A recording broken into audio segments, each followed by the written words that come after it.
what Europe did 500 years ago is still affecting my life now.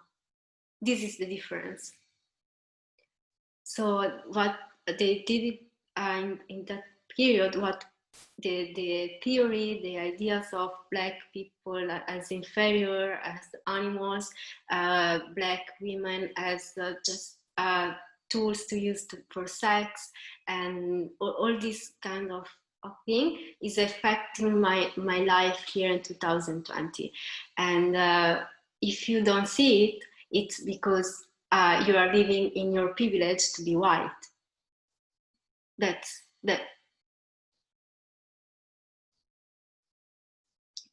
Yeah, even if she was trying to see like in the whole thing, like the whole history, she couldn't understand why it was important to focus on that period and on that theory, a racist theory, because she was like, yeah, but also before, also Black people in Middle East, or Black people in, I was, yeah, but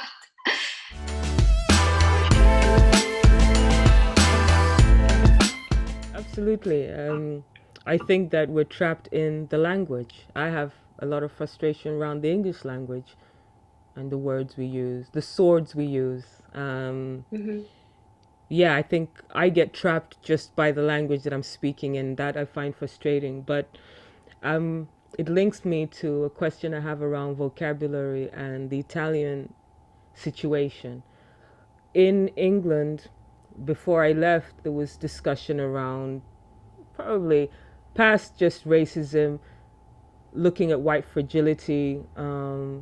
Definitely in the Netherlands, that subject has just started to be in most kind of expat group discussions, but also online and in academia. But the mainstream talk about white fragility or white privilege and all those terms, which I Yes. debate some use of it, but I think it's good to break things down even further. What's the situation in Italy? Are Italians only in academia grappling with those kind of discussions, or is it still something to come? I think we are kind of late on these discussions, and now I'm not in the academia like the last 5 years, so I I'm not maybe the good person to answer to this question. But my own impression is that we have a long way to go to reach the UK level of discussion, and because as I told you before, people when you talk about white privilege or white fragility, they just think that you are offending them, that they are not. I don't know. Yeah, and so there is no. They put the Sam in the self defense. It's just they are not listening. It's just answering with this Yeah. approach, defensive approach, and uh, and you need to tell them sorry, they need to hear from you that they are good people. Yeah. I think that So makes me think about the theme of narcissism, which I think racism has elements of. It's got elements of don't criticize me because you're here because I've invited you, or you're here at my behest, or I've allowed you in my mhm, space, therefore you cannot criticize me. There's an element of that. exactly. There's also an element of not seeing the person for who they are, but only seeing them as an extension of yourself. There are many themes that I see, and I think that's one of them, this kind of really fragile ego where you cannot hear anything past you heard white, and it's like, okay, the walls Hmm. go up. I know you're going to come with something negative, and there's this sense of a fragile ego. I would call Hmm. the white ego is quite Yes. fragile in some countries. And I think in the UK there's been that sense of taking responsibility in the academic world, at least, of like, okay, Hmm. we recognize slavery happened, we need to have some discussions around it, we will have some safe spaces, that kind of thought. But in the Netherlands, it's just, I feel, as you say, you can only speak from your perception, especially if you're not in the academic world right now. But I feel like at least there is some discussion around it. But it's only when those words enter the predominant vocabulary that I feel like it's making an impact. So until Italians don't have words for that, then it's not even a discussion. That's what I believe. Yeah, yeah, exactly. Yeah, totally agree. And to make an example, I was confronting on this issue with a great journalist. It's my friend. She's white, but she traveled the world. She spent a lot of time in the Middle East. She's very open-minded. She doesn't put herself on the center. She's still like some step behind. So, but once we discussed, and she was like, I was saying that we need to go beyond the Eurocentric point of view. We need to, if you want to understand why we are living this system, you need to go beyond this kind of approach.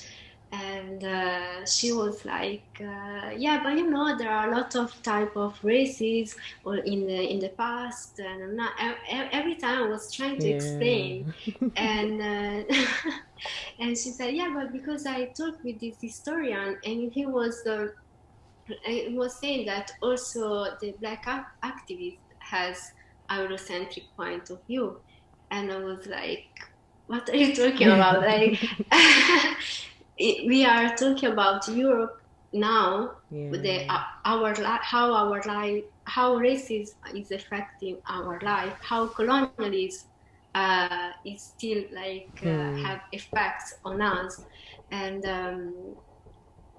also why in Europe we don't talk about racism as we talk about US racism.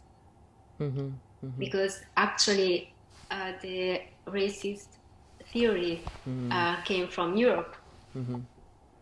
So it's true that we don't have the same story, we don't have the same, but it was the racist born here in Europe, and then it was spread in other places as US. But and then I said, and she said, yeah, but there are always these in all the history there is stories about population conqueror and victims and stuff, and also like Byzantine. I don't know how to say Byzantine Empire and all that.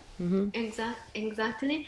I was like, yeah, okay, that's true, but what Europe did 500 years ago is still affecting my life now. This is the difference. So what they did in that period, what the theory, the ideas of Black people as inferior, as animals, Black women as just tools to use for sex, and all this kind of thing is affecting my life here in 2020. And if you don't see it, it's because you are living in your privilege to be white. Well, you're definitely seeing things only from one point of view. That's for sure. I think. Yeah, even if she was trying to see like in the whole thing, like the whole history, she couldn't understand why it was important to focus on that period and on that theory, a racist theory, because she was like, but also before, also Black people in Middle East or Black people in, I was but it's it's definitely a self-defense mechanism, because one doesn't want to look bad, whatever that means, because everybody has their story. I'm curious, when you talk about that, it makes me think about the history of Africa in the 1600s, 1700s. I think there's, of course, a reason why we're not educated on that. And I mean, black and white, and every culture not really being aware of Africa's legacy. The more I discover, the more I realize really how valuable our heritage has been on the whole planet. And I don't say that as an exaggeration, of course. And the fact that I wish I had had this knowledge when I was young, I can't regret it now because, it is what it is. But I would hope that the next generations could benefit from this knowledge when they're young, because it would give you some self-esteem. And I know that's why it was taken out of my history books, was to control me, so that I would go along with the British education. And if I had something else to reflect on, maybe it wouldn't be a path I would want to take. So what are your thoughts around that period of time in Africa and this big gap in global history? There is a really huge gap in the history, and me too. I wish I could have another representation during my studies, or in my elementary to the high school, and but of course, anything is mentioned in our book history about Africa. Africa starts when the jungles. Exactly, and it's important for young people to know how great were the empire in Africa, the different population, and also that black people were in South America long before Columbus, and all this stuff that now we know. We grew up with this idea of the greatness of white people, but we know that there are a lot of things that black people did it long before, and they contribute to the civilization of the world.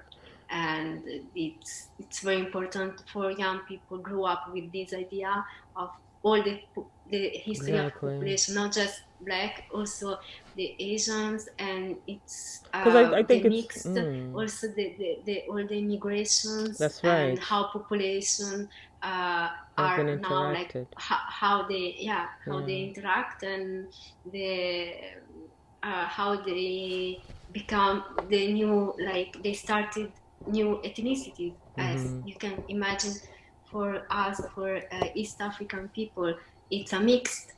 We are mixed. We are Arab, maybe Arabs, black, and other things, maybe Greek. What, you understand? Greek, Greek. Yeah. So it's a mix, and we know that there were interactions between Indians and Eritreans. Long time ago, like in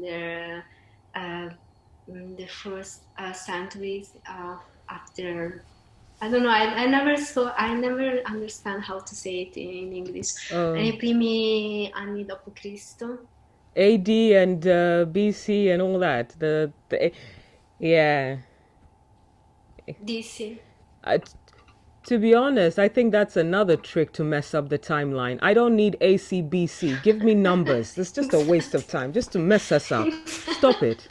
Oh, A, B, C, D. No. 1,000 years ago, 10,000 years ago. I could work with that. But exactly. For example, I was doing a little bit of visual research for another project, and I was looking at castles in Africa before Europeans. And I was like, oh, hello. It just pisses me off, if I can say that, that I have to unearth this evidence for myself. And then there's just me by myself going, oh my God, look what I found in the Ashanti Empire, in the Yoruba Empire. Oh my God, Uganda. Like, it's just amazing. And I do believe that if all colors knew their contributions, you know about ancient Asian history, you know about ancient European history. They, talk about the Greek legacy and all that. Greece came after Egypt. It's just a photocopy of the story. Just as cultures move and cultures get informed, that is all. Let's just be a little bit more honest about this. Everybody has made a big contribution. Some worse than others, but everybody has contributed. So it does frustrate me, but I hope that these stories will be told. I hope I'll be one of the people to tell one of the stories, but I hope there'll be more historical pieces that will share what Africans have contributed to this planet. Yeah, also because we just don't know that like this gap. It's because European people they didn't just interact with other populations, they erase the other populations, the history of this population. That's the thing. That's the sad because part. Even African people went to it. It's not proven, but it's not officially, but we know that African people went to South America, and they didn't Columbus. erase a culture. They interacted as well as Indians. But that's also about the Moorish history. 700 years of Africans all down southern part of Europe. I visited Spain. You might as well be in Africa. You look at the architecture. You look at Alhambra. Hello.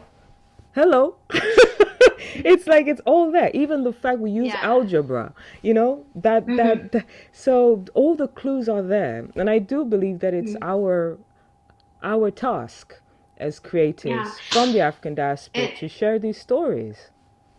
Yeah, and I discovered, I don't know if you are already aware of it, but we talk about, when we think about numbers, we know that there are Arab numbers. Yes. In Italy we say numeri arabi. Actually, I didn't know that. Actually are from India. So in Arabic they call it Indian numbers because they originate from India, and Arabs took them and spread these numbers.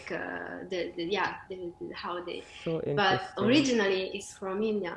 So, but we don't know that. It's not on our books. Yes. Please like and subscribe. Shattered Hues Films.